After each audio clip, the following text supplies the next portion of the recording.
কি ব্যাপার ভাতিজা, এত খুশি খুশি ভাব, যাইতেছো কই?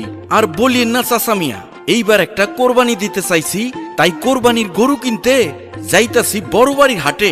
কোরবানির গরু কিনবা ভালো কথা, কোরবানির গরু কিনতে এখন আর বড় বাড়ি হাটে যাওয়ার কোনো দরকার নাই। তাহলে জামু কোন জায়গায় চাচা মিয়া? আরে ভাতিজা, আমাগো হাতের নাগালেই অন্নদানগর হাটে প্রতি সোমবার ও শুক্রবার বিশাল বড় কোরবানির জন্য গরু ছাগলের হাট লাগাইছে।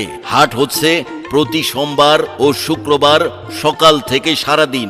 ওইখানে দেশি বিদেশি বিভিন্ন জাতের কোরবানির জন্য গরু ছাগল ভেড়া মহিষ কিনতে পারবা। তাহলে তো ভালোই হইল, দূরে যাইয়া কি লাভ, সময় বাঁচলো, খরচও কমলো, বাড়ির কাছেই হাট। কি বলেন চাচা মিয়া? হ ভাতিজা, ঠিক কথা বলছো। দূরে যায় লাভ কি? কোরবানির গরু কিনতে সবাই অন্নদানগর হাটে আসবেন।